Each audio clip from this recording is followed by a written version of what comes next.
मुख कमल मुकुट छवि मंगलाचरण। याद करो हक मोमिनो खेल में अपना खसमा। हके कौल किया उतरते अलस्त बेरब कुम्मा। तब रुआ बले कया बिजा का किलोता। मजकूर किया के तुम सो ओ जिन बोलो न्यामत। हुक्मे ये कुंजी लिया इलमा हुक्मे ले आया पुरमान। दई बधाई रो हुक्मे दई बिस्त जहान। हुक्मे आदि आया और हुक्मे आया मोमना। और फुरमान बेजाय न पे हाके कुंज बेजी बैठा वतना। और भी हुक्मे ये किया लिया रुआ का बेसा। पहचान दई सवारसों की माए बैठे दे आवेशा। इलम दिया सवारसों का कहूँ जरा न रही सका। हमारे मोमिन सब मिला करे जारी वास्ते ही सका। और जेती किताबें दुनि में किन सब पहुंची सरता। सो सब खोले किताबें हुक्मे के दई सब कयामत। सो सब खोले किताबें हुक्मे के दई सब कयामत। फिराए दिए सब फिर के सब आए बिचा कदीना। पिस्त दई हम सबन को जाए सवा कपर एक न। बका तरफ कोई न जानता ये जो चौदह तबका। सोराट मिट के दिन किया पद कोलर सका। ऐसा खेल इन बात का या मैं गई न कहूँ कि न सका। ताको साप किया मौक में सब जल भीतरी सका। हम मांगे सका वो तनी आई हम पे अका न्यामत। हमें ऐसा खेल दिखाया इत बैठे देखे खिलौता। ऐसे किया मैं इलमे कोई छिपी न रही हकीकत। जाहिर गुजर सवारसों की ऐसे पाई हक मार्फत। हम जूती जी में भी बैठ के करे दायरा कसरत। यही ख्वाब के बीच में बताए दे वायदत। तो ये जूती जिमी कायम हुई ऐसे हक वरकता। जाने आगू कया रसुल ने देसी हम सब बिस्ता। इलम ऐसे बेशक किए इध बैठे पाइए सुधा। हम इदाए बिना देखी खेला की सब विदा। हम ते की करूँ अरसा की इन इलमे किए बेसका।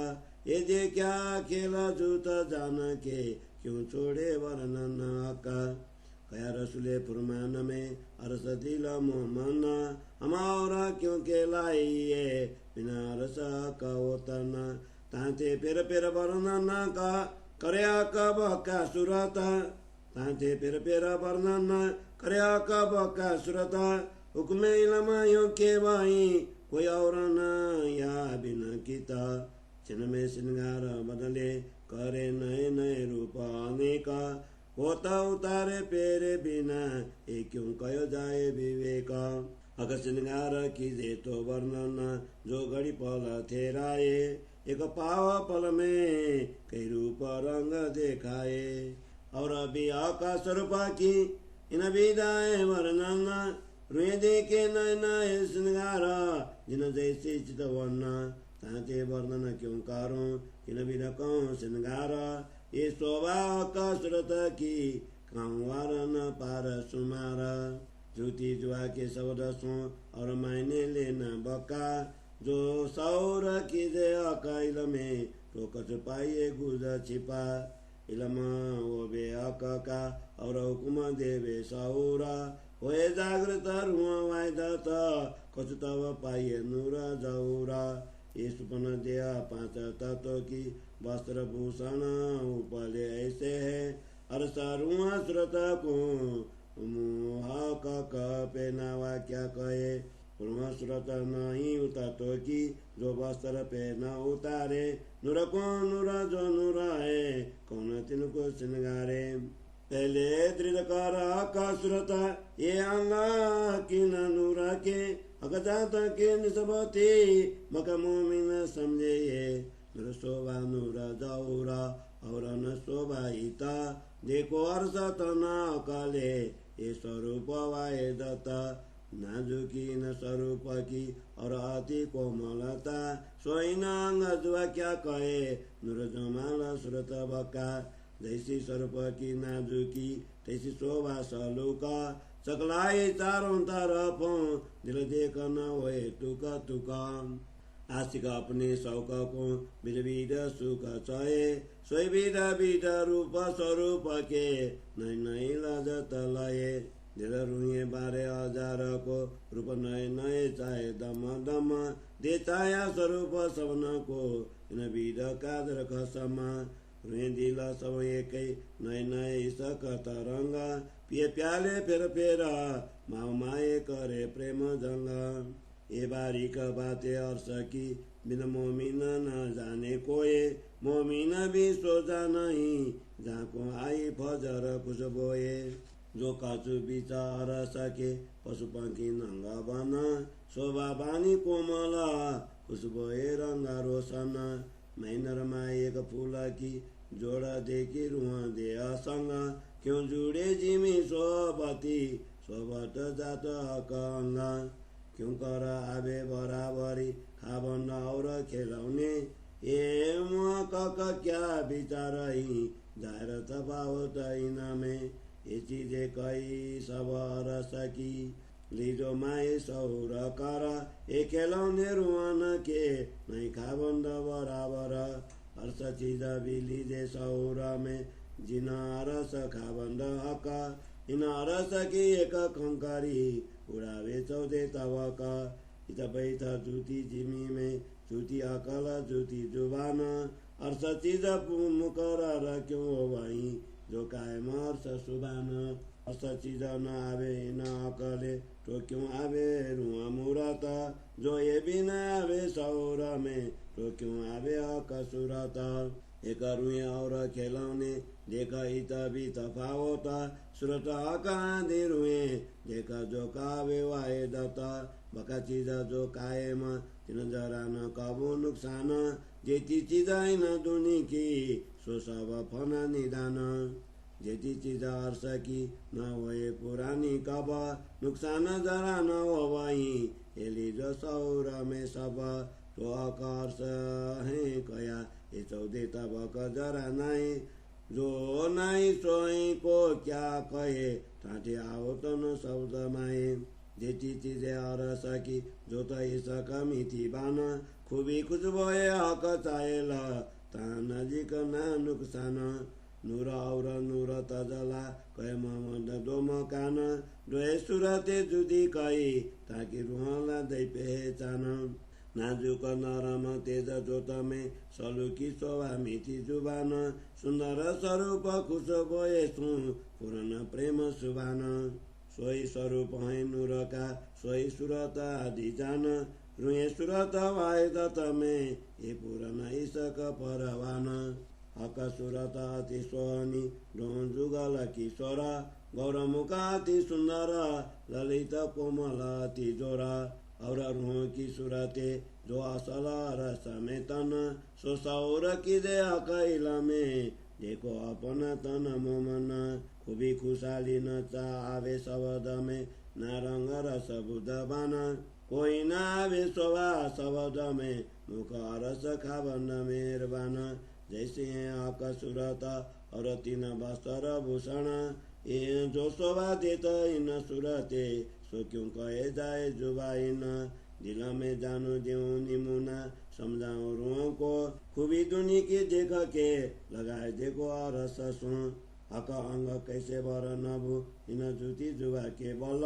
बका अंग क्यों कर कहूँ यूं फेर फेर कहे अकल रूप रंग इत क्यों कहिए रे मसाला इत का ये सुकन सारे फना मिने हक अंग रस बका रूप रंग गौर लाल का कौनुर जोत रोशन ये शब्द सारे ब्रह्मांड के रस जरा उड़ावे सवन गौर का अंग कहता हो ये गौर अंग लाहुता और कौन सुंदर सालू की ये छवि है अद्भुता सकलाई हक अंगों की रूप जाने और रसा रुआ जागी जाने खेल में जो हुई हो ये अरस परसा जो रूह जगाए देखिए तो ठौर नहीं बोलना जो चुप कर रहिए तो क्या ले आ मोमिना मैं देखा दिल विचार के सुनियो तुम मोमिना देव निमुना दुनिया रसका तुम देखियो दिल रोशन कई कोमलता कमलन की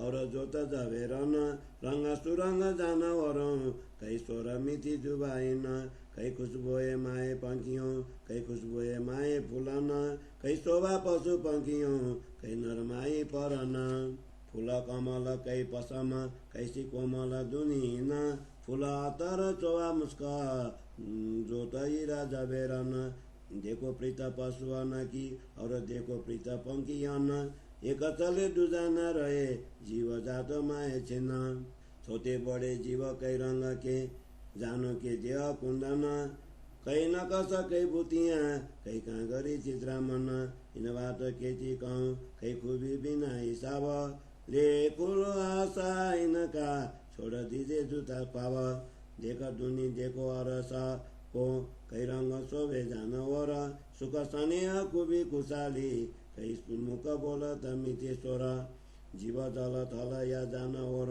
कई केसों पर न कई रंग कुबी देख विचार के ले अरस मसलाइन इन विधा मैं केती कहूँ रंग कुबी खुश बोए परम पुनः चित्रा मन कई प्रीत इन की सोए इन विधा देखो निमुना जो जुती जिमी का विचार तो कौन विधा होशियार समय जो शोभावार न पार सुमार एक देखी विधा संसार की और विधा कई अरस साँच जागे जुत कछु नहीं कर देखो दिल दुरस्ता साँच बम की कंकरी उड़ावे जिमी आसमान कैसी होशियार कुबिया जो खिलौने अरस सुबान सो खूब खिलौने देखिए इन निमुना कोई नाई सिपट इन्होंने के सकूं मेरे इन जुबाए कई जुगते खुबियाँ कई जुगते सनकुला कई जुगते सलुकियाँ कई जुगते रस फूला कई जुगते चित्रामन ऊपर पर केसन कई मुकामिति बानिया सूरजी कर करे रोशन जेती खुबियाँ रस की सब देखिए जमा कर लीजे सब पहचान के अंदर दिल में धरा रंग रस नूर रोशनी शोभा सुंदर खूबी खुश बोए तेज जोत कोमल देख नर मना जुकी सोए दिल अरस खुलासा लेके और देख रस रुआंग रुआ सरवर कोई आवे नहीं खूबी रूप सलू की रंग खेल खावन कैसे सरवर जो रुए अंग आंधी नूरा कजातका ममिन देखे सरस सौरा सिपट ऐसी कहे ममिनो जाके अकसना दिल अरसा अकस सुपने में भी संग कहे रुए न बिदा रस परसा ये जो ममिन अकस कहे जानो आए दुनिया माए अकरस कर बैठे दिल को जुदे तभी छोड़े नाई अकस के जो असल ताए खेलाओ त सुरता सो हिम्मत पनि क्यों छोड़ाई जामे अरस की बरकत दुनी नाम सुनत नरक छुटत इनो पेटो असल नाम दिल बिहा के अरस कया यहाँ की शायद अल्लाह कलाम इलम बिहा के दिया इनमें जरा न सका सो क्यों न करे फैला वतनी करे कायम चौदे तबका प्रतिबिंब के जो असल तिनो हक बैठे के लावता ता क्यों न होए हक नजर जो खिलाड़ुओं को दिखावता आधा पत भी आके दिया पहले ऐसा खेला सौरा में ले जो खिलाया हक सौरा में तो क्यों न होए कायम हुए इन खेला के खाबंदा प्रतिबिंब मोमिनो नाम सो क्यों न ले इसका अपना जिनार बाबू जत श्याम श्याम बड़ी बड़ाई न की जिना इसके चौदह तबका करम जलाए पाक किए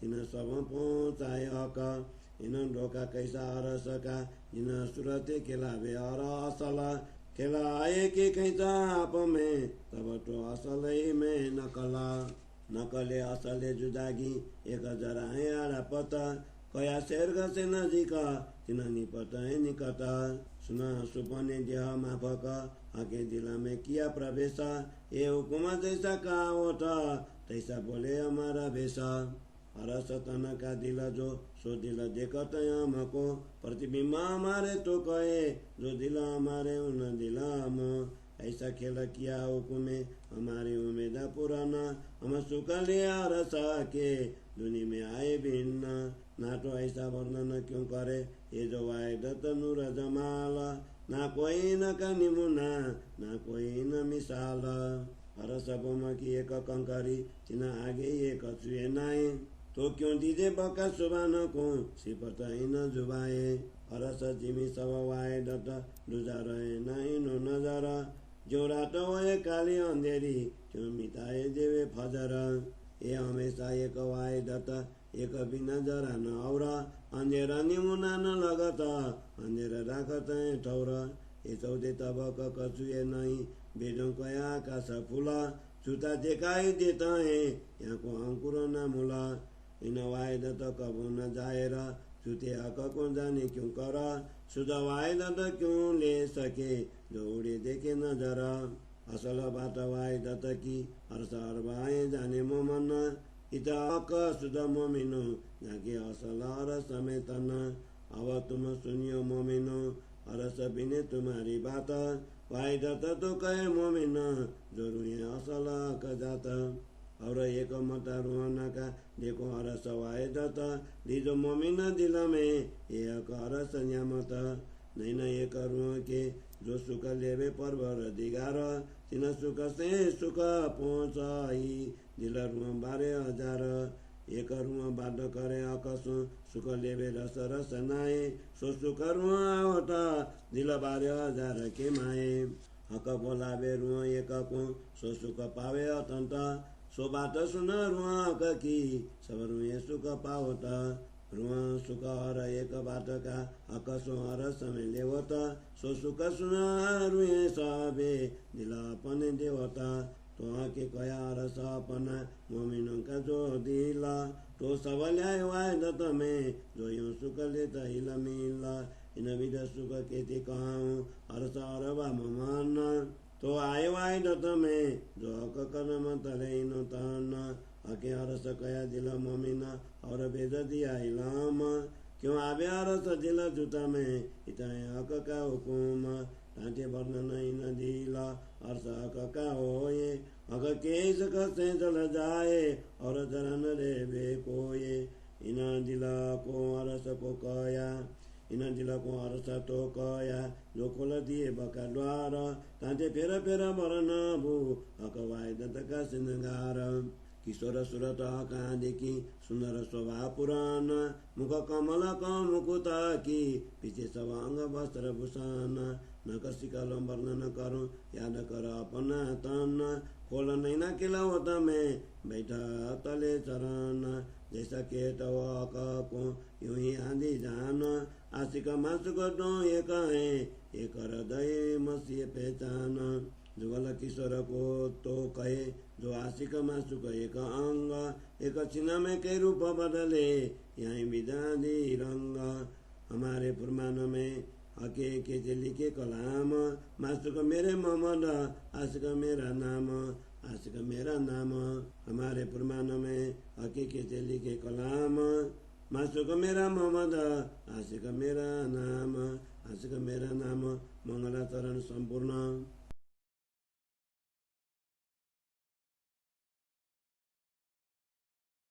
केश तिलक नीलात पर दो रेखा चली लगा काना केश न कोई घट बड़ा शोभा चाहिए जैसी सुभाना एक श्याम नूर केशन की चली रोशन बांध किनारा दूजी गौर नीलाट संग करे जंग जोर पार शोभा चली आई लवने लगा पीछे आए कान पर होए आए मिली दो तरफ की शोभा के वेन समरथ कोए यही बाट पव नेत्र संग करत जंग दो जोरा स्याउ जल सरबर दो चली चढ़ तेड़ी अनि मरोरा दो अनिया पव केसन की नीलात तले नैन पर रेखा बांध चले दो किनारी आए अनिया मिली बराबर दो नैन किनारी शोभिता खटबड़ कोई न केसा उजल श्याव डों लरत है कोई देना किसी को रेसा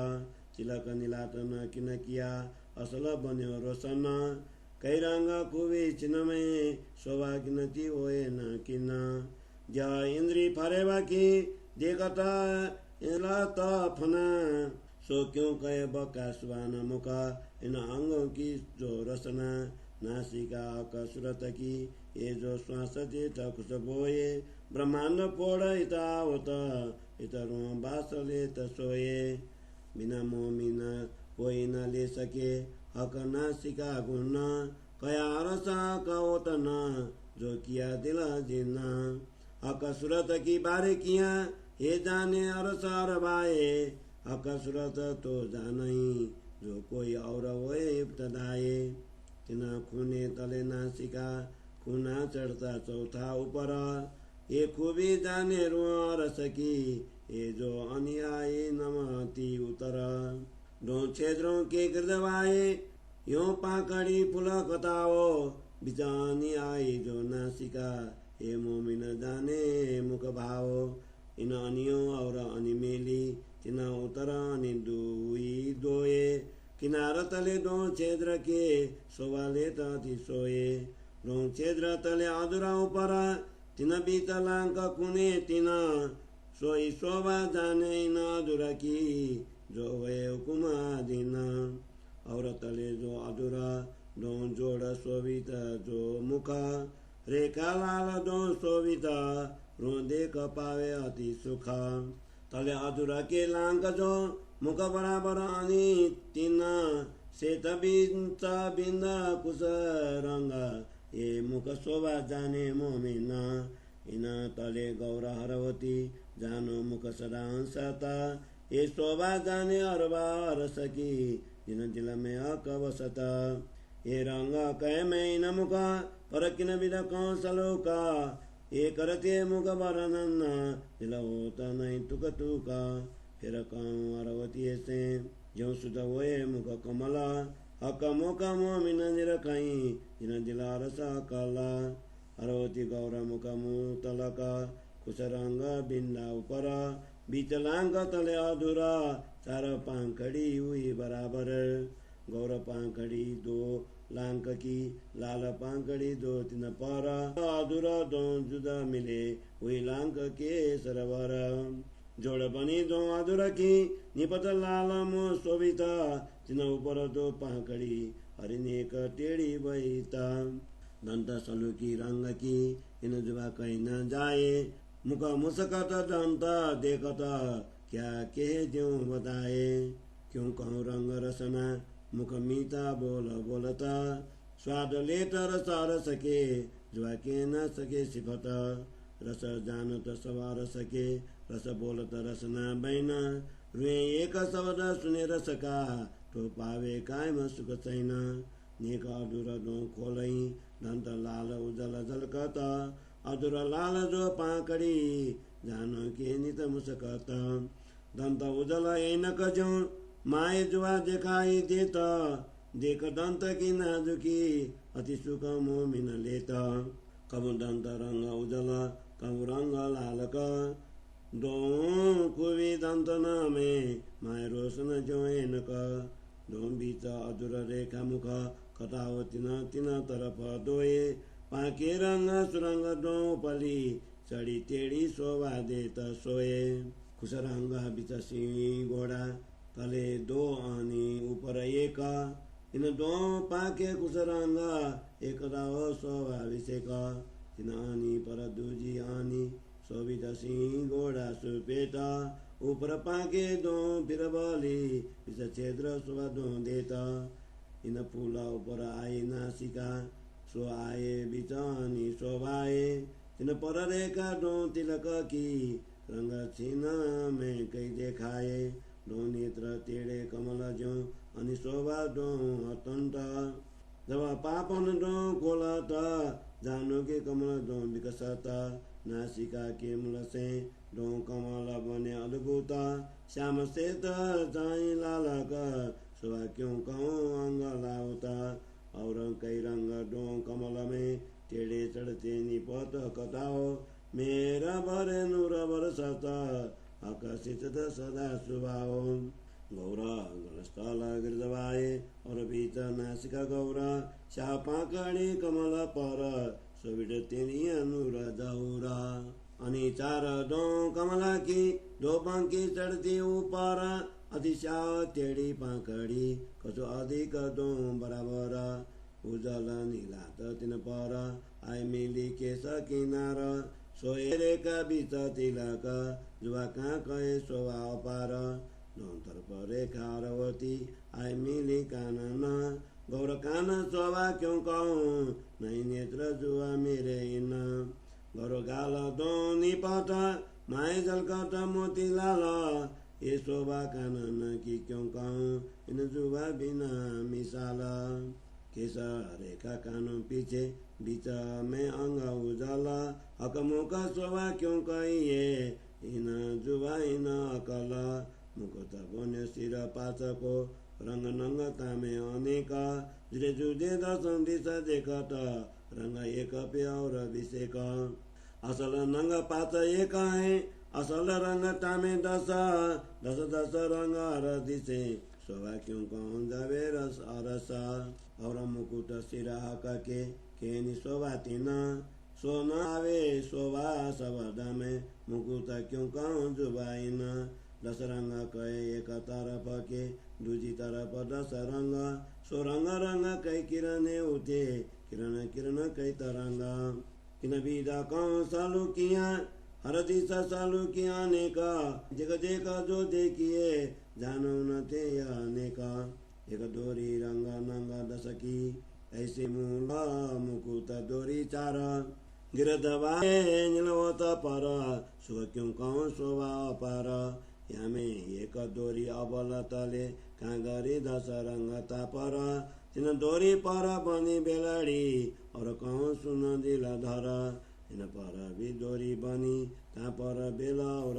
जिनस तिन पर दोरी और काँगरी जानो न तेय सरस चारों दोरी के रंग कहे और दस रंग काँगरी दोए और जिनस दो बेला की रंग बहुत न गिनती होए दस रंग काँगरी के कहूँ चार मन के ऊपर तीन दो तीन पर एक दो पर ये जाने दस रंग रोहा प्रवीण ये दस रंग के मन के दस ऊपर एक रंग तले दोए दोए रंग तले तीन तीन रंग तले चार सोए इन विध चार दोरी भई और दोए भई काँगरी दोए बेली कई रंगों की एक गिनती जाए न करी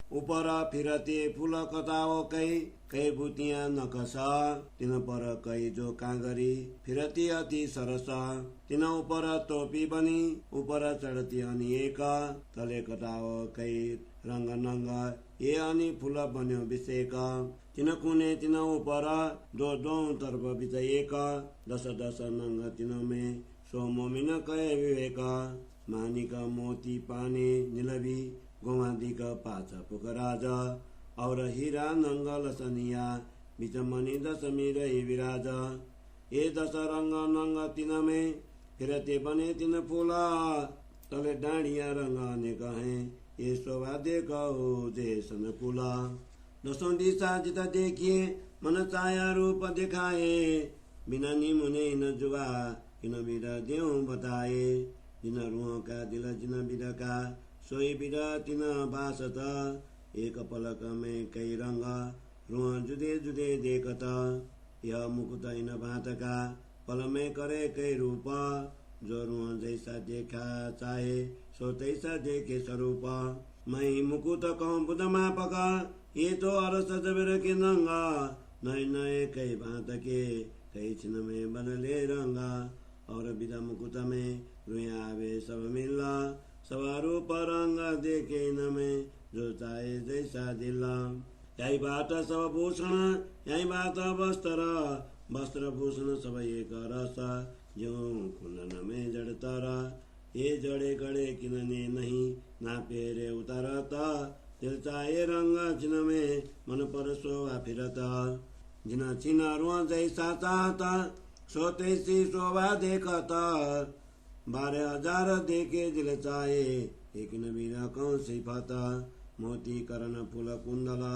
कंकेते नाम भूषण फल में अनेक बदले सुंदर स्वरूप कानन जबेर कह मैं अर सके और जबेर तो जिमी से होता सो अकब काके अंग को कैसे दिखावे जोता और नहीं पैदा सर समय नहीं ना पुरानी कब होए यार सांग या जबेर जिन जानो हर्ष में दोए हर्ष सावी बुजरक जिनको नाई पार ए नूरा के एक पल थे के उपजे को तो संसार सो नूर नूर जलाल के निदावे दीदार तिन हका के वस्त्र भूषण हे मोमिन जाने विचार तिन मोमिन की सिफायत करी होए मेरी ममद सो जाने हर्ष बारे किया और क्या जाने दुनी को रदा पहनावा नूर जमाल का वस्त्र या भूखन जो नूर का जौरा ए जान दर समोमिन एक कबू न जाए दुनी में हर सब का जात सोई न जुआई त क्या कहूँ जोई न स्वरूप को शोभात वस्त्र भूषण आका के एक में न आवत श्रृंगार कर दिल चाया जो सबों को बावत तो ये क्यों आवे बानी में कर देखो सौर काका ये अर्ष तन बिचारिए तुम लीजो बुध माफक अर्ष में भी रुए लेता है जैसे खाई सजिन रो जैसा देखा चाहे तैसा होता दर्शन वस्त्र भूषण किन ना किए आई नूर का अंग के ये क्यों आवे न के नीमे अंग साई के स्वभाव है जे अपार सूरत साहिब की अपार साहिब के अंग अपार वस्त्र भूषण जोरे त सदा अंगो संग जो सुवाहक सूरत की सो क्यों पुरानी हुए नहीं पुरानी तित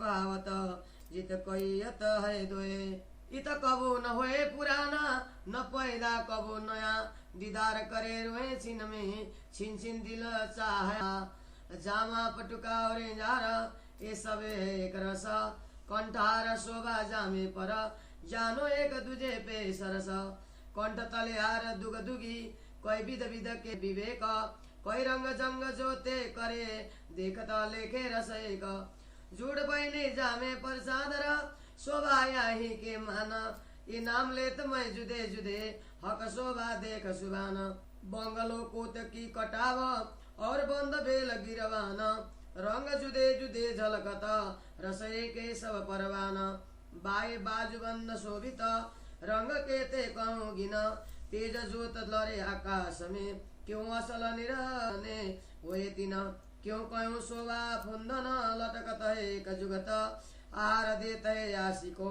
देख देख न हुए त्रपत या विदकारो पोचिया या विदकारो भल कयु पर रंग जंग करे तामे गिने न जाए सला हस्त कमल ती कोमल उजल हथेले लाल केतली के सलू किया हाय हाय लगत न हेडे भाल पतली पाँचों अंगुरिया पाँचों जुदी जुदी जुगत जुदे जुदे रंग नंग मुंदरी शोभा न पहुँचे सिपत निर्मल अंगुरियों नकता की जोत भरी आकाश शबद इन आगो चले क्यों कहूँ अरस प्रकाश अब चरण कमल चित्त दे के बैठ बीच खिलवत देख रुह नैन खोल के ज्यो आवे हरस लजत इत बैठे निरख चरण को देख चकलाई चित्त दे नरम तले आती उजल रुह तेरा सुखदायक है जोत देखी चरण नख की जाए लगी आसमान चीर चली सब जोत को कोई ना इनके मान तेज कोई ना से सके बिना रस रुआ मोमिन तेजे उड़े पर्दा अंधेरी ऐसे बका अरसतन किए बैठक ए जोते के सिंचिला ये अरवातन सब हर सके इनो नजरों रहे ना खेला पाओ देख देख भूषण कई विध शोभा करता सो नए नए रूप अनेक रंगो छिन छिन में कई भीरत चारों जोड़े चरण तो कहूँ जो घड़ी साहित ठेराए छिन में करे कोट रोशनी सो क्यों आवे माए जो आए हरी जार माए के रंग ऊपर जावा दावत सुपेता कई रंग जाए देख के और सरुए सुख लेता कुंदन बंद अति शोभित माए रंग अनेक झलकत ऐसे त हरे के बीच में माए नरम झापे खलकत जामे दावन सेत झलकत जोत उठत आकाश और जोत चढ़ी करती जंग पित पटुके की प्रकाश हार शोभित है पर बाजू बंद पहुँचे कड़े सुंदर स्वरूप सिर मुकुट दिलासी को देखत खड़े चोली चांद हार झलकत आकाश रयो भराए तो शोभा मुख मुकुट की किन विध कही जाए मीठी सूरत किशोर की गौर लाल मुख मधुर ये आशिकनी के निरखत मुख बानी बोलत मधुर चारों चरण बराबर सुभान और बड़ी रूहजी गौर सब गुण पूर्ण सुंदर शोभा और सालू की तेज जो तनुर भरे लाल तली कोमल लाल लाके लिखे क्यों कहूँ रूहानी रखे नेत्र निर्मल चारों तरफ चकलाई फना अद्भुत रूह कैसत एडियाति अचरज इतासी कतले वसत चारों चरण अति नाजुक जो देखो सोई सरस ये अंगनाई तत्व के या की जात रूह रस ये मेर करे चरण जिन पर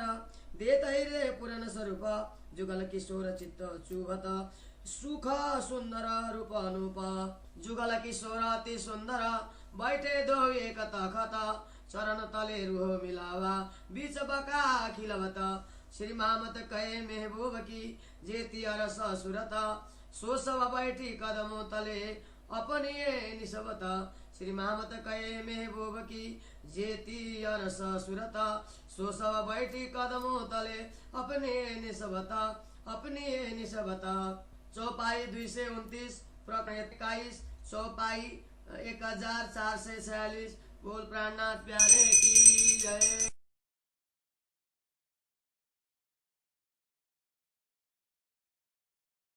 श्री तारतम सागर श्री श्रृंगार ग्रंथ को 21वां प्रकरण मुख कमल मुकुट छवि मंगलाचरण को हिंदी सरलार्थ। हे ब्रह्मात्माओं, इस नश्वर जगत में अपने प्रियतम धनी परब्रह्म परमात्मा का स्मरण करो। उन्होंने हमें जगत में उतरते हुए क्या मैं तुम्हारा स्वामी नहीं ऐसा कहा। तब ब्रह्मात्माओं ने मूल मिलावा में इस प्रकार कहा, निश्चय ही आप हमारे स्वामी हैं।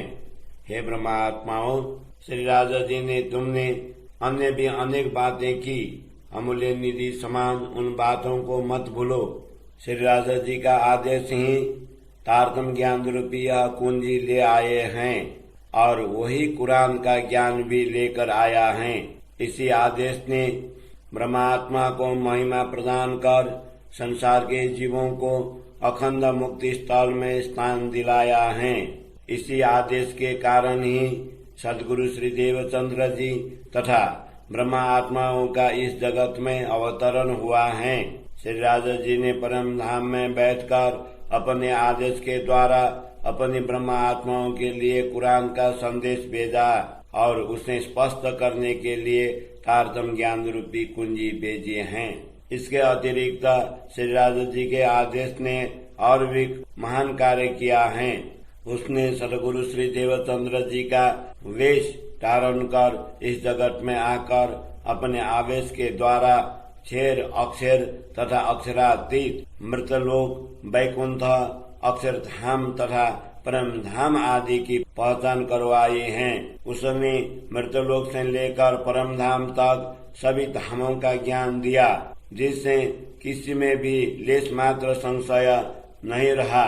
इसलिए हम सभी ब्रह्मा आत्माएं श्री श्यामा जी के साथ मिलकर श्री राजा जी के हृदय के प्रेम को व्यक्त करने के लिए ब्रह्म ज्ञान स्वरूप तारतम ज्ञान का प्रचार प्रसार करें। इस नश्वर जगत में जितने भी धर्म ग्रंथ हैं, उन सभी की भविष्य वाणी चरितार्थ होने का समय आ गया है। श्री राजा जी के आदेश ने उस धर्म ग्रंथों के गुण रहस्यों को स्पष्ट कर दिया एवं सबको आत्म जागृति का समय बता दिया है। विभिन्न मत मतांतर को मानने वाले लोगों के हृदय के भावों का भी परिवर्तन कर दिया, जिससे वे सभी एक ही परब्रह्म परमात्मा को स्पष्ट करने वाले धर्म श्री कृष्ण प्रणामी अथवा चिदानंद संप्रदाय की शरण में आ गए। जिन जीवों ने परब्रह्म परमात्मा के प्रति विश्वास व्यक्त किया है, उन सभी को हमने अखंड मुक्ति स्थलों में स्नान दिला दिया है। इन 14 लोकों में आज तक कोई भी अखंड प्रेम धाम के विषय में नहीं जानता था। इसलिए अज्ञान अंधकार रूपी रात्रि को मिटाकर तारतम ज्ञान रूपी प्रकाश में दिव्य प्रेम धाम के द्वार खोलकर पूर्ण ब्रह्म परमात्मा की पहचान करवा दी। नश्वर जगत का यह खेल ही इस प्रकार का है कि इसमें आज तक किसी के भी संशय नहीं मिटे हैं, परंतु श्री राजा जी के आवेश ने हमारे द्वारा उन सभी के संदेहों का निवारण कर दिया है, जिससे वे सभी पश्चाताप की अग्नि में जलकर धामधनी के प्रेम से पवित्र हो गए हैं। इस नश्वर जगत में आकर भी हमने दिव्य परम धाम के शाश्वत प्रेम की कामना की। इसीलिए श्री राजा जी ने हमें अपना प्रेम प्रदान कर प्रेम धाम की संपूर्ण संपदाओं का अनुभव करवाया। वस्तुतः श्री राजा जी ने हमें नश्वर जगत का ऐसा खेल दिखाया है जहाँ पर बैठे हुए हम मूल मिलावा का दर्शन करते हैं। श्री राजा जी द्वारा प्रदत्त तारतम ज्ञान ने हमें इतना समर्थ बनाया कि अब हमसे प्रेम धाम की कोई भी यथार्थता छिपी नहीं रही है। अब हम मृतलोक से लेकर प्रेम धाम के सभी गुण रहस्य स्पष्ट कर सकते हैं। हमें ऐसी पूर्ण पहचान प्रदान की गई है। अब हम इस नश्वर जगत में बैठे हुए भी श्री राजा जी के दिव्य स्वरूप का वर्णन कर रहे हैं, क्योंकि इस स्वप्नबद्ध जगत में भी श्री राजा जी ने हमें एकात्म भाव की पहचान करवा दी है। श्री राजा जी के आदेश में इतनी शक्ति है कि इस स्वप्नबद्ध जगत को भी उसने अखंड कर दिया है। पूर्व से ही रसूल मोहम्मद ने कहा दिया था कि ब्रह्म आत्माएं अंतिम समय में प्रकट होकर सभी जीवों को मुक्ति स्थल का सुख प्रदान करेंगी। तारतम ज्ञान ने हमें इस प्रकार संदेह रहित बना दिया कि अब हमें यहाँ पर बैठे बैठे परम धाम की संपूर्ण शुद्धि प्राप्त हो गई है। वस्तुतः इस जगत में आए बिना ही हमने जगत की संपूर्ण यथार्थता जान ली है। इस तारतम ज्ञान के द्वारा हमें निश्चित ज्ञान हुआ कि हम परम धाम की ब्रह्म आत्माएं हैं और जानबूझकर इस नश्वर जगत का खेल देख रही हैं। इसीलिए यहाँ पर श्री राजा जी के स्वरूप का वर्णन करना क्यों छोड़ें। रसूल मोहम्मद ने भी कुरान में यही कहा है कि ब्रह्म आत्माओं का हृदय परम धाम है। इसलिए श्री राजा जी के परम धाम के अतिरिक्त हमारा अन्य कौन सा स्थान हो सकता है। इसीलिए श्री राजा जी के अखंड स्वरूप का बारंबार वर्णन किया है। श्री राजा जी के आदेश के प्रताप से यह तारतम ज्ञान स्पष्ट करता है कि श्री राजा जी के अतिरिक्त अन्य कुछ भी नहीं है। श्री राजा जी क्षण मात्र में अपने श्रृंगार बदलते हैं एवं नए नए स्वरूप में दर्शन देते हैं। वस्तुतः कोई भी वस्त्र तथा आभूषण उतारे बिना अथवा धारण किए बिना ही वहाँ पर श्रृंगार हो जाता है। इसका विवरण किस प्रकार दिया जाए। वस्तुतः श्री राजा जी के श्रृंगार का वर्णन तभी हो सकता है जब वह पल भर भी स्थिर रहता हो, क्योंकि एक पल के चतुर्थ अंश मात्र में ही वह श्रृंगार विभिन्न स्वरूपों तथा रंगों में दिखाई देता है। श्री राजा जी के इस अनुपम श्रृंगार की और भी विशेषता है कि ब्रह्म आत्माएं अपनी इच्छा के अनुरूप श्री राजा जी के नित्य नूतन श्रृंगार का दर्शन करती हैं। इसीलिए इस श्रृंगार का वर्णन किस प्रकार किया जाए। श्री राजा जी के स्वरूप तथा श्रृंगार की शोभा ही ऐसी है कि उसका कोई पारावार नहीं है। इस नश्वर जगत की जीवा के द्वारा उच्चारित शब्दों के द्वारा अखंड परम धाम का वर्णन कैसे संभव होगा।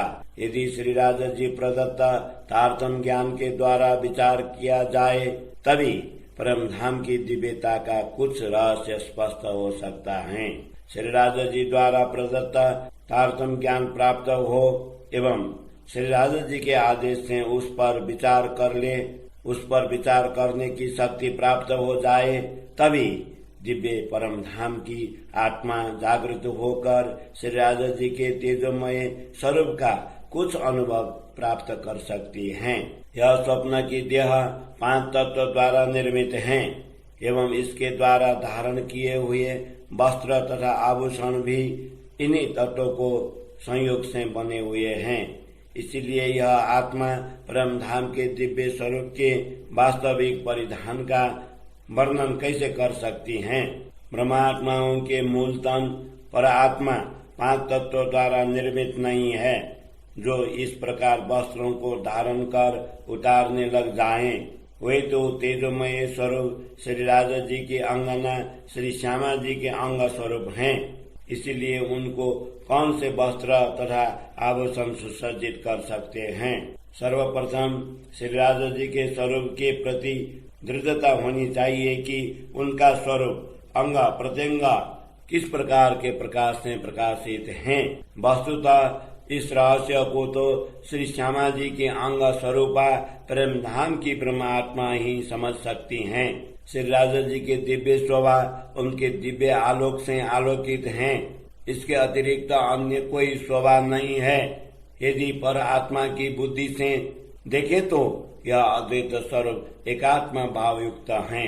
श्री राजा जी के दिव्य स्वरूप की सौम्यता एवं मृदुलता ऐसे अनुपम है कि नश्वर जगत के शरीर की जीवा के द्वारा इन अखंड परम धाम के स्वामी के प्रकाशमय स्वरूप का वर्णन ही नहीं हो सकता है। श्री राजा जी के दिव्य स्वरूप में जैसी सुकोमलता है, वैसे ही अप्रतिम सुंदरता भी है। चारों ओर व्याप्त उनकी सुंदरता को देखकर यह हृदय क्यों खंडित नहीं हो जाता है। अनुरागिनी आत्माएं श्री राजा जी से सर्वदा अपनी अभिरुचि के अनुरूप विभिन्न प्रकार का सुख चाहती हैं।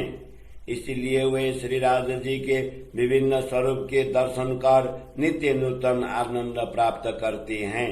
इन 12,000 ब्रह्मात्माओं के हृदय में प्रतिपल श्री राजा जी के नूतन स्वरूप के दर्शन की चाहना बनी रहती है एवं स्वयं श्री राजा जी भी इन ब्रह्मात्माओं की इच्छा अनुसार अपने स्वरूप का दर्शन देकर उन्हें आनंदित करते हैं। ब्रह्मात्माओं के हृदय में एकात्मा भाव है, इसलिए उनके हृदय में प्रेम की नित्य नूतन तरंगे प्रकट होती हैं। जब वे बारंबार प्रेम का प्याला पीती हैं तो उसकी तरंगे परस्पर द्वंद्व करती हुई दिखाई देती हैं। परम धाम के इस गूढ़ रहस्य को ब्रह्मात्माओं के अतिरिक्त अन्य कोई नहीं जानता है। ब्रह्मात्माओं में भी वे ही जान सकती हैं जिनको जागृति की सुगंधि प्राप्त हो गई हो। परम धाम में विद्यमान जितने भी पशु पंछी रत्न वन आदि की शोभा एवं सुंदरता है, उनकी सुमधुर वाणी सुकोमलता सुगंधि तथा विभिन्न रंग के प्रकाश को ब्रह्म आत्माएं ही जानती हैं। मैंने परम धाम के एक पुष्प की सुकोमलता को ब्रह्म आत्माओं के तन के साथ तुलना की तो मुझे ज्ञात हुआ कि उन पुष्पों की संगति ब्रह्म आत्माओं के अंगों के साथ कैसे हो सकती है, क्योंकि उनकी संगति तो श्री राजा जी के अंगों के साथ सदा सर्वदा बनी हुई है। दिव्य परम धाम के स्वामी श्री राजा जी एवं ब्रह्मात्माओं के खिलौने समान इन वस्तुओं में कैसे समानता हो सकती है। इस नश्वर जगत के जीव इन दोनों का स्पष्ट अंतर पर कैसे विचार कर सकते हैं। इस प्रकार परम धाम के सामग्रियों का वर्णन किया गया है। इनको हृदय पूर्वक विचार करते हुए हृदयंगम करना चाहिए। ये सभी वस्तुएं ब्रह्म आत्माओं के लिए मात्र खिलौने ही है, इसीलिए ये कभी भी श्री राजा जी के समान नहीं हो सकते हैं। इसी प्रकार परम धाम के वस्तुओं के विषय में भी विचार किया जा सकता है, जिनके स्वामी स्वयं अक्षरातीत परमात्मा हैं। वस्तुतः परम धाम का मात्र एक कण भी इन 14 लोकों के अस्तित्व को नगण्य कर देता है। इस नश्वर जगत की मिथ्या भूमि में बैठकर मिथ्या बुद्धि एवं मिथ्या वाणी के द्वारा दिव्य परम धाम के शाश्वत वस्तुओं का निश्चय पूर्वक वर्णन कैसे हो सकता है। इस नश्वर जगत की बुद्धि में परम धाम की अखंड वस्तुएं ही समा नहीं पाती हैं तो ब्रह्म आत्माओं का स्वरूप कैसे समा पाएगा। यदि हृदय पूर्वक विचार करने पर भी इतनी शुद्धि नहीं रहती तो हृदय में श्री राजा जी का स्वरूप कैसे अंकित हो सकेगा। परम धाम में ब्रह्म आत्माएं तथा उनके खिलौने के अंतर को देखो। तत्पश्चात श्री राजा जी, श्यामा जी तथा ब्रह्म आत्माओं के अद्वैत स्वरूप को भी देखो। परम धाम की सभी वस्तुएं अखंड हैं, जिनमें कण मात्र की भी कभी क्षति नहीं होती हैं, किंतु संसार में जितनी भी वस्तुएं हैं वे सभी निश्चय ही नश्वर हैं। परम धाम की सभी सामग्री कभी भी पुरानी नहीं होती हैं एवं उनके लेश मात्र भी क्षय नहीं होता है। इस पर भली भांति विचार कर लेना चाहिए। इसीलिए श्री राजा जी तथा दिव्य परम धाम को नित्य कहा है एवं इन 14 लोकों को अनित्य कहा है। अनित्य वस्तुएं कैसे नित्य का वर्णन कर सकती हैं। अतएव शब्दों के द्वारा अखंड परम धाम का वर्णन नहीं हो सकता है। परम धाम की सभी वस्तुओं में तेजोमयता, प्रेम तथा मधुर वाणी है। उनमें श्री राजा जी की इच्छा अनुसार सुगंधि भी परिपूर्ण है। वहाँ पर कभी भी क्षति निकट नहीं आ सकती है। रसूल मोहम्मद ने अक्षर ब्रह्म नूर एवं अक्षरातीत पर ब्रह्म नूर तजला के 2 दिव्य धामों अक्षर धाम तथा परम धाम का उल्लेख किया है। इन दोनों स्वरूपों को अलग अलग बताया है। सदगुरु श्री देवचंद्र जी ने प्रकट होकर इनकी पूर्व पहचान करवाई है। श्री राजा जी के तेजोमय स्वरूप में कमनीयता, कोमलता, तेजस्विता, सुंदरता तथा वचन माधुर्य है। इतना ही नहीं, उनका अप्रतिम सौंदर्य, सुगंध तथा प्रेम से परिपूर्ण है। उसी प्रकार का दिव्य स्वरूप अक्षर ब्रह्म का है एवं श्यामा जी तथा ब्रह्म आत्माओं का स्वरूप भी उसी प्रकार का है। उनमें परस्पर एकात्मा भाव है। निश्चय ही ये सभी प्रेम से परिपूर्ण है। युगल किशोर श्री राजा श्यामा जी दोनों का स्वरूप अत्यंत मनमोहक है। उनके गौर वर्ण के सुंदर मुखारबिंद पर लालित्य एवं कोमलता का भाव स्पष्ट रूप में व्यक्त होता है।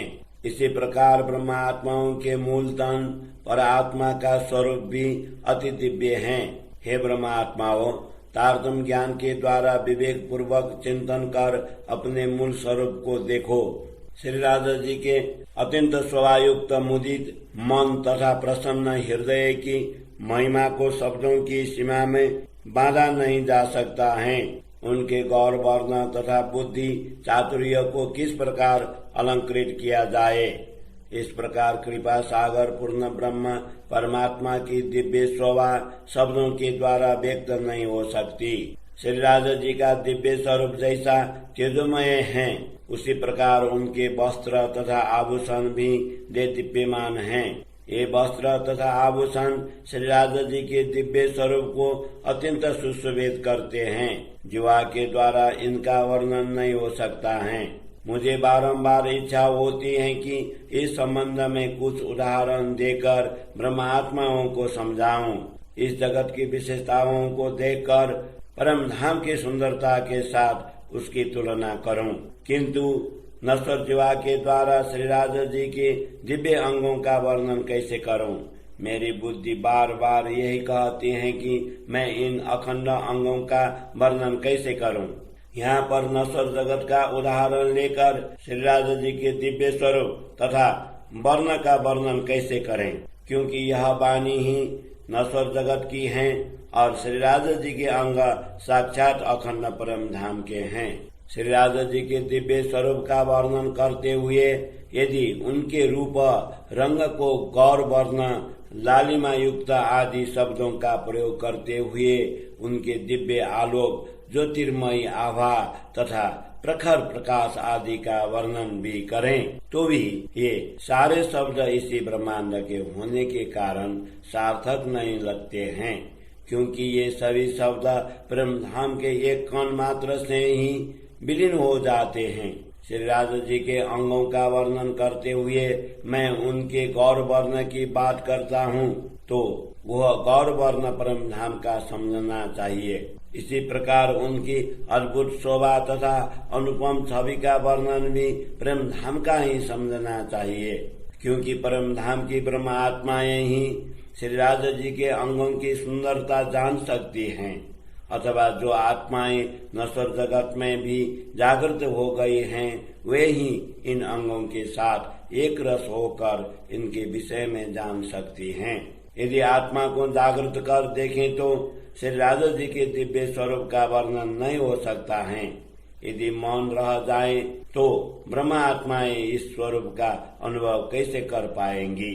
हे ब्रह्मात्माओं, सुनो, मैंने हृदय पूर्वक विचार करके देखा और निश्चय किया कि नश्वर जगत की उपमा देकर भी परम धाम का वर्णन अवश्य कर लेना चाहिए, जिससे तुम तारतम ज्ञान के द्वारा हृदय को प्रकाशित कर इस पर विचार कर सको।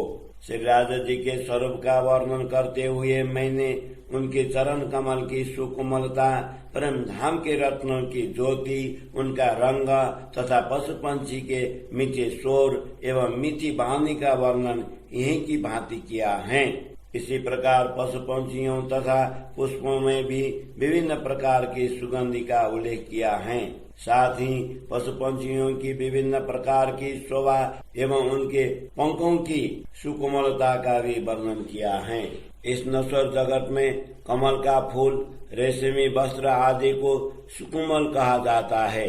इसी प्रकार फूल, इत्र तथा सुगंधित द्रव्य को सुगंध युक्त कहा जाता है एवं हीरा तथा अन्य रत्नों को ज्योतिर्मय कहा जाता है। इस जगत में विचरण करने वाले पशुओं तथा पंछियों की प्रीति को तो देखो, वे किसी प्रकार का दूसरे की बिना नहीं रह सकते हैं।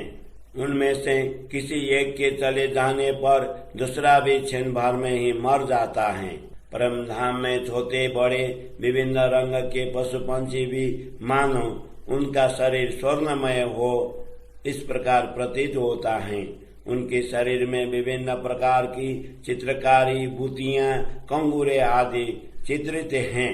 इस प्रकार कितनी ही विशेषताओं का वर्णन करें, परम धाम की शोभा अपरंपार है। इसलिए वहाँ की दिव्य शोभा एवं संसार की अपूर्णता स्पष्टीकरण हृदयंगम कर इस स्वप्नवर जगत को त्याग दें। इसलिए वहाँ की दिव्य शोभा एवं संसार की अपूर्णता का स्पष्टीकरण हृदयंगम कर इस स्वप्नवर जगत को त्याग दें। अब इस संसार के पशु पंछियों की सुंदरता को देखकर परम धाम के पशु पंछियों की सुंदरता के विषय में विचार करो। वहाँ पर विभिन्न रंगों के पशु पंछी सुश्वेत हैं। उनका पारस्परिक सुख, स्नेह, सुंदरता आदि अनुपम है। वे मीठे स्वर में मधुर वाणी का उच्चारण करते हैं। परम धाम में जलचर अथवा स्थलचर किसी भी पशु पंछियों को देखो, उनके पंखों तथा बालों में विभिन्न प्रकार के रंग की विशेषता है। इस प्रकार परम धाम के ही दिव्य उदाहरण लेकर इन पशु पंछियों की विशेषता देखो। इस प्रकार मैं कहाँ तक वर्णन करूं इन पशु पंछियों के रंग, इनकी विशेषताएं, इनकी सुगंधि, इनके पंखों पर चित्रित पुष्पलता आदि की शोभा एवं इनकी पारस्परिक प्रीति असीम तथा अगाध हैं। यदि इस नश्वर जगत में भी विभिन्न प्रकार की विशेषताएं हैं तो उसके उदाहरणों के आधार पर विचार करो कि परम धाम में कैसी विशेषताएं होंगी जहाँ की शोभा का कोई पारावार ही नहीं है। इस नश्वर जगत की विविधता को देखकर परम धाम की विशेषताओं का वर्णन करने का प्रयत्न किया है, किंतु सत्य के समक्ष अनित्य वस्तुओं का कोई अस्तित्व ही नहीं होता है। इस प्रकार हृदय पूर्वक विचार करो कि परम धाम की शोभा के समक्ष परम धाम की शोभा के समक्ष नश्वर जगत की शोभा का कोई अस्तित्व ही नहीं है। परम धाम की नित्य भूमि का एक कण भी नश्वर जगत की भूमि तथा आकाश को उड़ा सकता है, तो फिर दिव्य परम धाम के पशु पंछियों की विशेषता कैसे होंगी जो स्वयं श्री राजा जी के खिलौने समान हैं। क्रीड़ा पात्र खिलौने समान इन पशु पंछियों की विशेषता तो देखो, जिनकी सुंदरता के लिए कोई उपमा ही नहीं है। मैं अपनी जीवा के द्वारा इनकी अनुपम शोभा का वर्णन नहीं कर सकता। इनमें विभिन्न प्रकार की कलाएं हैं। ये अपनी कलाओं से श्री राजा जी को प्रसन्न करते हैं। उनकी सुंदरता विभिन्न प्रकार की पुष्पलताओं के चित्रण से सुशोभित हैं। इन पशु पंछियों के पंख तथा रोमावली में विभिन्न प्रकार के चित्र चित्रित हैं। वे अपनी मधुर वाणी एवं कर्ण प्रिय स्वर से श्री राजा जी का गुणगान करते हैं। परम धाम के इन सभी विशेषताओं को एक साथ अवलोकन करो एवं उनको पूर्णतया पहचान कर हृदय में धारण करने का प्रयत्न करो। इन पशु पंछियों के रंग, रस, प्रकाश, किरणी, शोभा, सुंदरता, सुगंधि, तेज, ज्योति, कोमलता एवं कमनीयता को देखो।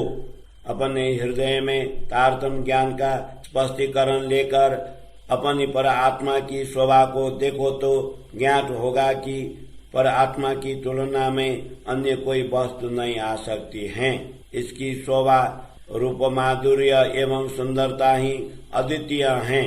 ब्रह्मा आत्माएं श्री श्यामा जी के अंग स्वरूपा हैं एवं स्वयं श्यामा जी श्री राजा जी के अंगभूता हैं। उनकी तुलना इस नश्वर खेल के स्वामी त्रिदेवों के साथ कैसे की जा सकती है। ब्रह्मा आत्माएं ही तारतम्य ज्ञान के द्वारा यह अंतर समझ सकती हैं।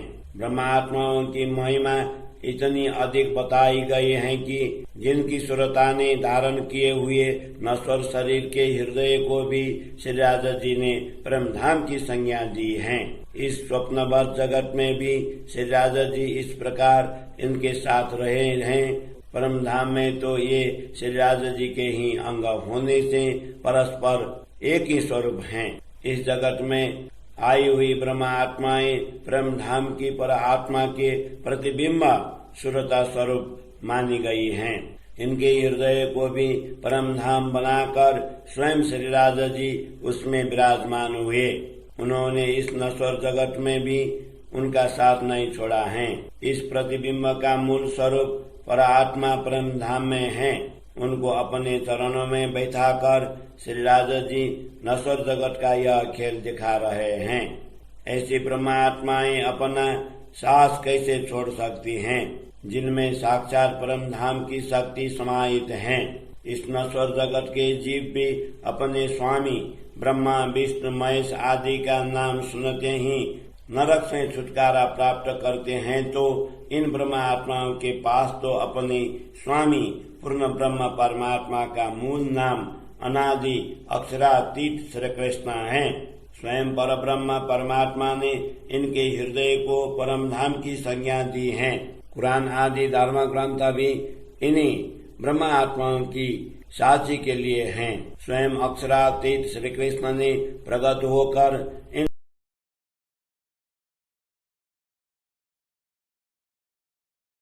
ऊर्ध्वस्थ ऊपर का होठ एवं अधरस्थ दोनों मिलकर श्री राजा जी के मुखारविंद की शोभा बढ़ाते हैं। इन दोनों के मध्य लालिमा युक्त रेखा सुशोभित है, जिसे देखकर आत्मा को अपार सुख प्राप्त होता है। अधरस्थ के नीचे की गहराई में भी मुखारविंद के ऊपर की भांति 3 कोण सुशोभित हैं। गौर वर्ण के मुखमंडल के मध्य बिंदी के समान सुशोभित अधरस्थ के नीचे का यह कोण अत्यंत शोभायुक्त है। इस प्रकार श्री राजा जी के मुखारविंद की शोभा ब्रह्म आत्माएं ही जानती हैं। इन वस्तुओं के नीचे गौर वर्ण का चिबुक इस प्रकार सुशोभित है, मानो वह सदा मंद मंद मुस्कान करता हो। परम धाम की आत्माएं ही इस दिव्य शोभा को जानती हैं, जिनके हृदय में स्वयं श्री राजा जी विराजमान हैं। इस स्वप्नवत जगत की जीवा के द्वारा मैंने श्री राजा जी के मुखमंडल की शोभा के रंगों का वर्णन किया है, किंतु इस सुंदर छवि का वर्णन कैसे किया जाए। श्री राजा जी के मुखारविंद की शोभा का वर्णन करते हुए यह हृदय खंडसा क्यों नहीं होता है। मैं पुनः चिबुक से वर्णन आरंभ करता हूँ, जिसके श्री राजा जी के मुखारविंद की ओर अधिक शुद्धि हो जाए। जिन ब्रह्म आत्माओं के हृदय में परम धाम की जागृत बुद्धि है, वे ही श्री राजा जी के इन मनोहर मुखारविंद का दर्शन कर सकती हैं। श्री राजा जी के मुखमंडल में गौर वर्ण का चिबुक सुशोभित है, उसके ऊपर लालिमा युक्त बिंदी है। चिबुक एवं अधर के मध्य की गहराई पर एक समान 4 पुष्पदल सुशोभित हैं। अधरस्थ के नीचे की गहराई की 2 पंखुड़ियां गौर वर्ण की हैं, तो उसके ऊपर की 2 पंखुड़ियां लालिमा युक्त हैं। इन दोनों वस्त्र परस्पर जुड़ जाते हैं, तो जब दोनों वस्त्र परस्पर जुड़ जाते हैं तो ऊपर तथा नीचे दोनों ओर की पंखुड़ियां गहराई पर एक समान प्रतीत होती हैं। दोनों वस्तुओं की लालिमा युक्त जोड़ी सुशोभित हो रही हैं। उनके ऊपर की 2 पंखुड़ियां हरे रंग की पंखुड़ियां की भांति जरा सा मुड़ी हुई दिखाई देती हैं। श्री राजा जी की दंतावली की शोभा तथा रंगों का वर्णन जीवा के द्वारा नहीं हो सकता है। मुस्कुराते समय मुखारविंद में दांतों की शोभा स्पष्ट दिखाई देती है। उनका वर्णन कैसे किया जाए। रसना के रंग का वर्णन कैसे करूं, जिससे श्री राजा जी रसमयी वाणी बोलते हैं। वे इसी रसना से प्रेम धाम के संपूर्ण रसों का आस्वादन करते हैं। यह नश्वर जीवा इसकी शोभा का वर्णन नहीं कर सकती हैं। श्री राजा जी की यह रसना प्रेम धाम के संपूर्ण रसों का आस्वादन करते हैं एवं रसीली वाणी का उच्चारण करती हैं। इससे विनिश्रित मात्र एक शब्द को भी यदि ब्रह्म आत्माएं सुनती हैं, तो उससे उनको अखंड सुख का अनुभव होता है। श्री राजा जी जब दोनों वस्तुओं को थोड़ा सा खोलते हैं, तब दंतावली से लालिमा युक्त उज्जवल आभा झलकती हैं। उस समय 2 पुष्पदल की भांति दोनों लाल वस्त्र नित्य प्रति मुस्कुराते हुए प्रतीत होते हैं। उज्जवल दंतावली दर्पण की भांति सुशोभित हैं। उनके अंदर जीवा की शोभा अनुपम है। दंतावली की सुकोमलता को देखकर ब्रह्म आत्माओं को अपार सुख का अनुभव होता है। दंतावली का रंग कभी उज्जवल दिखाई देता है, तो कभी लालिमा युक्त सुशोभित है। इस प्रकार दंतावली की दोनों स्वभावों के मध्य एनक चश्मा की भांति तेजोमयी आभा सुशोभित होती हैं। श्री राजा जी के मुखारविंद में दोनों वस्तुओं के मध्य की रेखा में दोनों ओर 3-3 कताव दिखाई देते हैं। ऊर्ध्व वस्त्र के ऊपर का भाग पुष्पदल की भांति सुंदर शोभा युक्त है। उससे ऊपर की ओर चढ़ती हुई तिरछी रेखा अत्यंत शोभा युक्त है। नासिका के नीचे सुशोभित छिद्र का आकार एवं रंग लाल सिगाड़े की भांति है। इसके नीचे के भाग में 2 कोण एवं ऊपरी भाग में 1 कोण है। ये दोनों पुष्पदल लालिमा युक्त हैं। इनका कटाव भी विशेष शोभायमान है। दोनों कोणों के ऊपर का कोण श्वेत सिगाड़े की भांति शोभा युक्त है। उसके ऊपर 2 पुष्पदल गोलाकार दिखाई देते हैं एवं मध्य में दोनों छिद्र सुशोभित हैं। इस सिंगाड़े के फूल का सा आकार लिए नासिका का ऊपर का भाग ललाट के नीचे के भाग से मिलता है। वहाँ पर मध्य में अत्यंत शोभायुक्त कोण सुशोभित हैं। इस नासिका के ऊपर से लेकर ललाट तक तिलक की 2 रेखाएं हैं। ये क्षण मात्र में अनेकों रंगों में दिखाई देती हैं। श्री राजा जी के दोनों नेत्र कमल के फूल के भांति तिरछे हैं। उनके दोनों कोण अत्यंत शोभायुक्त हैं। जब वे दोनों पलकों को खोलते हैं तो ऐसा प्रतीत होता है जैसे 2 कमल विकसित खिल हो रहे हो। नासिका के मूल से ही ये दोनों नेत्र कमल के पुष्प की भांति अद्भुत एवं सुंदर दिखाई देते हैं। इनमें श्याम तथा श्वेत वर्ण के साथ साथ लालिमा भी झलकती है। परम धाम के इन अंगों की शोभा का वर्णन कैसे किया जाए। इन दोनों नेत्र कमलों से विभिन्न रंगों की आभा झलकती हैं। ये दोनों तिरछे तथा चढ़ते हुए कथाओं की भांति सुशोभित श्री राजा जी के भांति सुशोभित हैं। श्री राजा जी के दोनों नेत्र कृपा से परिपूर्ण हैं। इनसे प्रतिपल प्रकाश की वर्षा इससे प्रतिपल प्रकाश की वर्षा होती है। श्री राजा जी अपने सरल स्वभाव के अनुरूप इन नेत्र कमलों से प्रेम का सिंचन करते हैं। श्री राजा जी के लालिमा युक्त कपोलों के चारों ओर गौर वर्ण सुशोभित हैं। दोनों कपोलों के मध्य में गौर वर्ण की नासिका शोभा युक्त दिखाई देती हैं। इन नेत्र कमल की श्यामल वर्ण की पलकें बंकिम प्रकृति के साथ तेजोमय शोभा युक्त हैं। इन दोनों नेत्र कमलों के चारों कोनों में 2 कोण ऊपर की ओर चढ़ते हुए तिरछे हैं एवं 2 नीचे की ओर हैं। अंततः श्यामल वर्ण वाली ये पंखुड़ियां कहीं अधिक तिरछी हैं तो कहीं एक समान हैं। इन नेत्रों के ऊपर उज्जवल ललाट सुशोभित हैं जो श्यामल कुंतल के किनार तक व्याप्त हैं। इस ललाट के मध्य में तिलक की 2 रेखाएं सुशोभित हैं। इनकी अपार शोभा का वर्णन नहीं हो सकता है। चिबुक के दोनों ओर की रेखाएं श्रवण अंगों तक पहुंचती हैं। ये श्रवण अंग अत्यंत गौर वर्ण के हैं। उनकी शोभा को देखकर वर्णन करने के लिए जीवा के पास कोई नयन ही नहीं है। गौर वर्ण की दोनों कपोलों पर श्रवण अंगों में सुशोभित लाल माणिक्य तथा मोती की आभा प्रतिबिंबित होती है। श्रवण अंग की अनुपम शोभा का वर्णन भी जीवा के द्वारा नहीं हो सकता है। श्रवण अंगों के पीछे श्यामल केशों की रेखा ग्रीवा तक पहुंची है।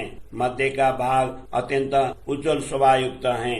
इस प्रकार इस नश्वर जगत की बुद्धि तथा वाणी के द्वारा श्री राजा जी के मुखमंडल की शोभा का वर्णन कैसे करें। श्री राजा जी के सिर पर पास नामक रत्न का सुंदर मुकुट सुशोभित है। उसमें विभिन्न रंगों की रत्न जड़ायमान हैं। 10 दिशाओं में उनके अलग अलग रंग प्रतिभासित होते हैं एवं एक दूसरे से अधिक विशेष लगते हैं। मूलतः यह मुकुट पास नामक एक ही रत्न का है, किंतु उसमें भिन्न भिन्न 10 रंग सुशोभित हैं। इस प्रकार प्रत्येक दिशा में 10-10 रंग सुशोभित हैं। परम धाम के इन रत्नों की शोभा का वर्णन कैसे करें। स्वयं श्री राजा जी के सिर पर सुशोभित मुकुट की शोभा का वर्णन करना है। उसकी दिव्य शोभा शब्दों की सीमा में निबद्ध नहीं हो सकती है।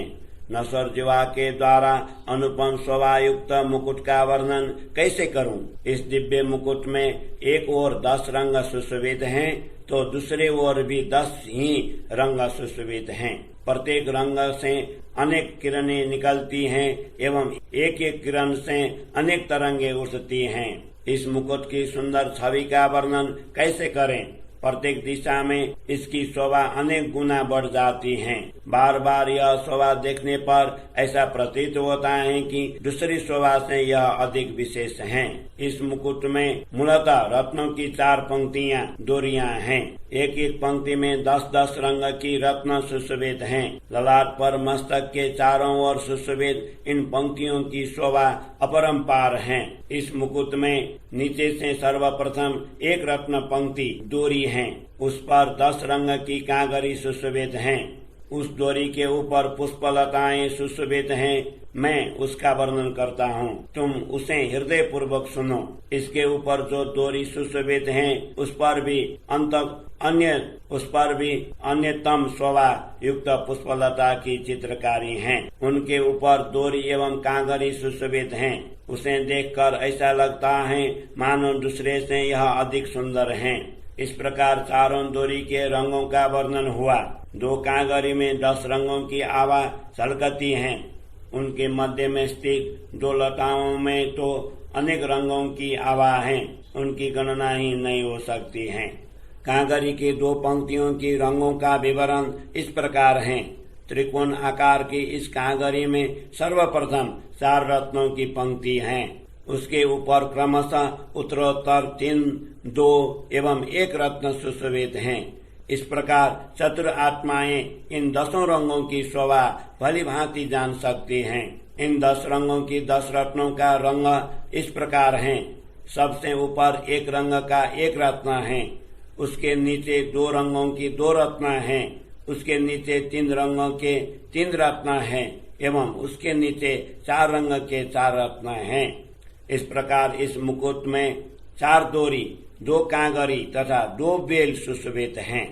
उनकी दोनों बेलियों में अनेक रंगों की चित्रकारी है, जिसकी गणना नहीं हो सकती है। इस मुकुट के ऊपरी भाग में चारों ओर विभिन्न प्रकार के पुष्प तथा कटाव चित्रित हैं एवं साथ में विभिन्न प्रकार की बूटियां भी चित्रित हैं। पुनः उनके ऊपर चारों ओर सुंदर कांगरी सुशोभित हैं। उनके ऊपर सुंदर टोपी बनी हुई है, उसके ऊपर उत्तरोत्तर चढ़ता हुआ कोण सुशोभित है। कोण के नीचे विभिन्न रंगों के रत्नों की चित्रकारी है। इस कोण पर विशेष प्रकार का फूल बना हुआ है। उसके ऊपर 3 कोण सुशोभित हैं, उनमें 2 कोण दोनों ओर हैं एवं एक मध्य में है। तीनों कोणों में 10-10 रत्न सुशोभित हैं। ब्रह्मात्माएं ही इसका विवेक पूर्वक वर्णन करती हैं। इन 10 रत्नों में माणिक्य, मोती, पन्ना, नीलमणि, गोमादिक, पात, पुखराज, हीरा, वैदुर्य मणि, लहसुनिया तथा मध्य में मणि शोभायमान हैं। उन तीनों कोणों में चारों ओर 10 रंगों के रत्न जड़े हुए हैं, जिससे चारों ओर 3 फूल जैसी शोभा दिखाई देती है। नीचे धंधे में अनेक रंगों के रत्न जड़ायमान हैं।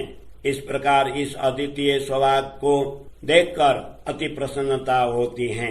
यह अद्वितीय मुकुट इतना सुंदर है कि 10 दिशाओं में कहीं से भी देखने पर मन की इच्छा अनुसार वह सुंदर दिखाई देता है।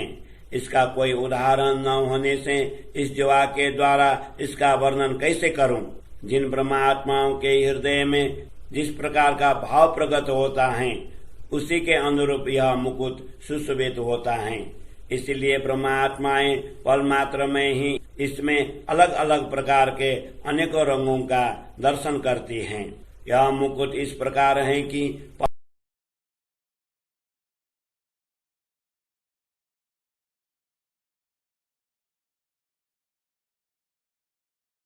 रूहो आओ भौम सातमी में हिंडोलों का आनंद लो, आनंद लो, आनंद लो।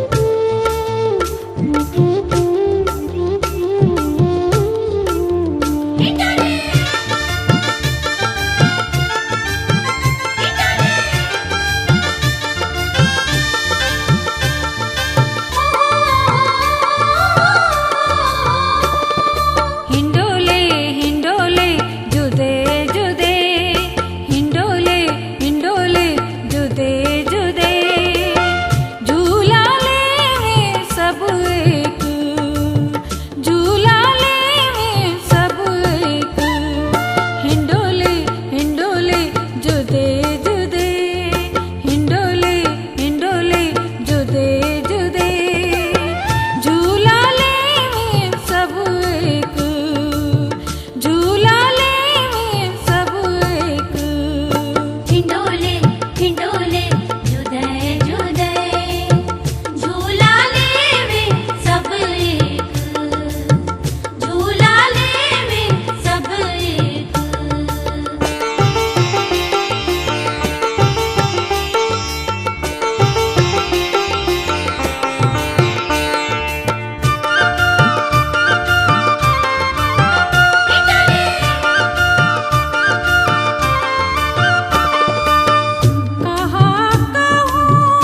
सब संग हींचे नूर जमाल। हिंडोले हिंडोले जुदे जुदे, हिंडोले हिंडोले जुदे जुदे, झूला लेवे सब एक, झूला लेवे सब एक। हिंडोले हिंडोले जुदे जुदे, झूला लेवे सब एक, झूला लेवे सब एक।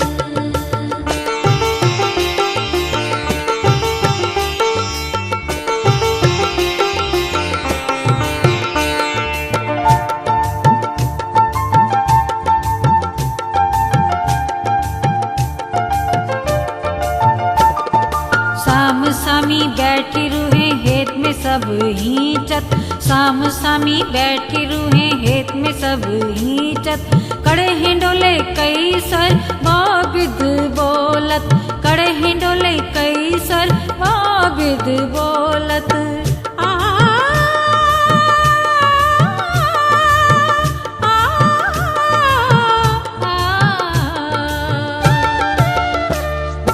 हिंडोले हिंडोले जुदे जुदे, हिंडोले हिंडोले जुदे जुदे, झूला लेवे सब एक, झूला लेवे सब एक। हिंडोले हिंडोले जुदे जुदे, झूला लेवे सब एक, झूला लेवे सब एक।